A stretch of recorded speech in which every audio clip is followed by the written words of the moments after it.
If you clicked on this video, you're probably thinking the same thing that I thought. Creating content at some point gets really difficult. We know that creating content is something that we should do. We want to do, right? Especially here on YouTube. Long form content at some points feels like a really daunting task, especially if you come from, creating short form content on Instagram or something like that. You could take a 30-second clip of you walking and you may get 2,000 views. Doesn't work the same here on YouTube. So I wanted to give a few keys that have made my life easier and made me actually create more content here on YouTube and actually start to get results for not only in terms of views and subscribers, but also leads for my business. Because remember, that's the whole reason why as entrepreneurs, we create content. Now, for some context, for years, I was stuck at around 200 subscribers. This is no joke. And I was making pretty subpar at best content. Again, still not much, still plenty to do. But the key is I implemented these things and literally it took 2 years to get me to 200 subscribers. In 2 months, it got me to 800. So I think the proof's in the pudding here a little bit. I think more importantly though, beyond the views, beyond the subscribers is I started to generate leads for my business, which again, I want to remind you is the reason we create content, people. It's not only just to get our creative expertise out there, but it's also because of the fact that, hey, we have a business to run and this is a really great way to generate leads. So here are the 4 rules to creating content over here on YouTube as an entrepreneur. Rule number 1, find inspiration in everything that you do, but do not copy. One of the things that we have to realize is that inspiration is literally everywhere. Whenever you're talking to a client or whenever you're talking to a friend about something that you do in your business, that's a piece of content. You just have to have the discipline to write it down, which we'll get into later. But by opening your mind to realizing that everything can be content, you realize that you will never run out of content. It's literally humanly impossible. The other part of this too is that there's already people making content that are in the same atmosphere as you, is already in the same niche as you. So you might as well go in and take some inspiration from them. But this is the important part. I said inspiration, do not copy. One of the most annoying things in the world is when people just try to do an exact replica of another creator's content. I mean, take a look at like Mr. Beast, for example, right? Everyone has his thumbnails. Pretty soon, everyone's going to do the same exact editing that he does. I mean, they're already doing it. Same is true for us entrepreneurs that make content. People will literally watch an entire YouTube video of somebody else and just duplicate the same thing. Look, the thing that makes a YouTube video great is your personality. It's you. If you can just be you, people would be interested in it. It doesn't really matter. Yes, the content of it is important. Yes, you want to make sure you're giving away inspiration or education or entertaining. We all want to do those things in our videos. But the thing that's really going to make that happen is you. So the more you can find inspiration from other people, but do not copy, the more successful you have. And so here's something that's a little silly little trick that I do is that if I find another creator that's in a similar ballpark as me, is making content, the same kind of topics that I want to create, I will look at the thumbnail and the title, and then I would make a video with that same title. Now, I don't watch, this is the important part, I don't watch the video though, because I don't want to literally just steal everything that they're doing. I just want the title to give me inspiration for my next video. So if you need help with this, you literally find somebody. You can even take this title, for example, and go make your own video. But the key is do not watch it because again, you'll get jaded, make the same content as them. Rule number 2 is be disciplined with your new ideas. So I don't know about you, but when I first started making content, I would have an idea for a piece of content. I'd go pull up my phone and I'd go to Apple Notes and I'd jot down the idea and then I would do nothing with it. I may write down the idea, but I never sat through and scripted it out or really thought much of it. And so there was really no point to it. And it reminds me of this really funny quote that I heard from a comedian say once. This guy, Mitch Hedberg, he said, I'll be laying in bed in my hotel and I'll think of a really funny joke, but then I have to convince myself it's not funny because I don't want to get out of bed. This is what creating content feels like at some points. You'll be taking a shower, driving your car, and you'll think about a really good video you should make, and you don't spend the time to jot down the idea in a place that you can go back to and actually to fill it out and actually think about it, script it. And because you don't do that, you don't make content. So rule number 2 is you have to be disciplined in how you do this. Personally, I'll leave in the description below, I'll leave the one that I use. I use a Notion content calendar that I created actually, that not only you can put in your ideas, but then you can move it down the pipeline of, okay, now I'm scripting it, now it's ready for editing, now it's published. And so this allows me to go back and review it and go, okay, I actually have a bunch of ideas that I can go through.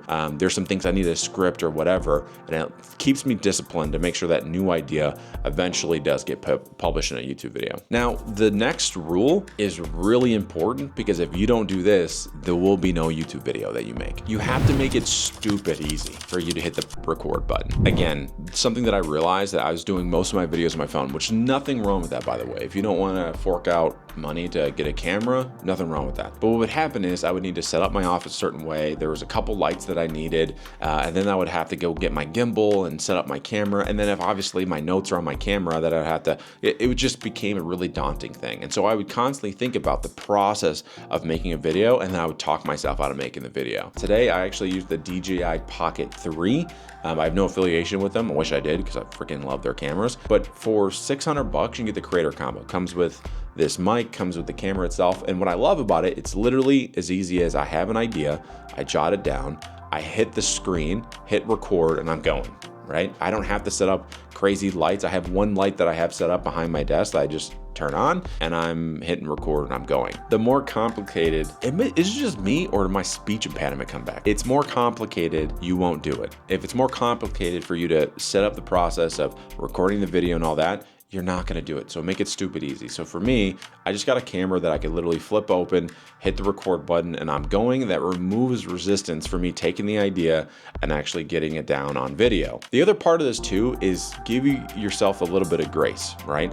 The more you can get yourself in the right environment, the right context, the more you'll be authentically you, right? You don't wanna be so scripted that it comes off robotic. So for me, I have a little bit of a process. I know that when I'm gonna record, so there's a very specific day that I record on. On that day, I make sure I get a workout in, I eat in the morning, I have my coffee, and then I'm hitting that record button. And the reason for this is, again, is because I want to make sure that I have a process. I want to make it stupid easy for me to hit that record button. So all in all, the rule is simple, make it stupid easy, but some of the tactics you can kind of steal from me is make sure your camera's set up and ready to go as soon as you're ready. You don't have to pull it out of a major bag or set up a giant rig. Make it really easy on that front. Maybe make sure your lighting is already in place, so you just got to turn it on. And then finally, make sure you do it on a single day, so that way you can get in the right environment, the right mindset to hit that record button. Now, finally, this is not gonna be for everyone, right? There's some people that make content because they absolutely love it. And in fact, there's some people that I love and adore on this platform, YouTube, that are filmmakers, right? So I'd watch their content and I'd get really like down in the fact that, man, my videos can never look like this. Like I don't have the video background that they do and getting the right cool shots. I realized that that's not why I'm doing this in the first place, and so I kind of throw that away. So rule number 4 is if you can, you should outsource.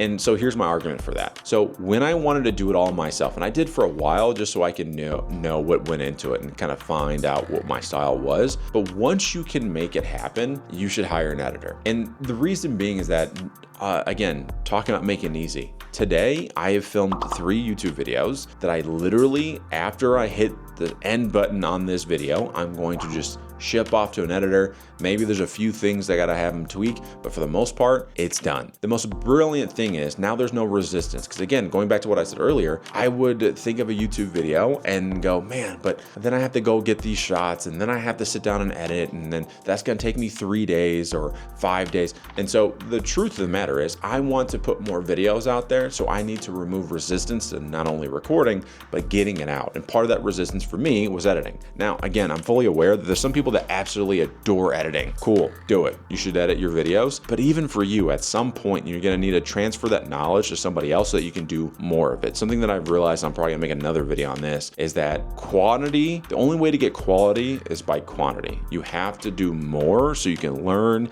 improve, get better, and then eventually you can move into having more of a quality standpoint on your videos. But it starts off, the door just closed in my office. I'm pretty sure my house is haunted. That just scared the crap out of me. But anyway, the point is, if you can outsource, you should absolutely do that. Hire an editor. These days, you can get them on Fiverr. Half the time, my editor, shout out to my editor, he reached out to me via email. They're everywhere. Find one that you can vibe with, that understands kind of like the vision for what you want to create, and it'll help you be able to put more videos out there. With that being said, those are the rules. Obviously, you probably have some too, and I want to hear about them. Go in the comments, let me know, what are your rules for creating better, more frequent pieces of content, specifically on YouTube. And with that being said, thank you for watching. Go ahead. ahead and leave a comment, like, subscribe, comment, do all that fun stuff you do. And as always, thank you for watching, and I'll catch you in the next video.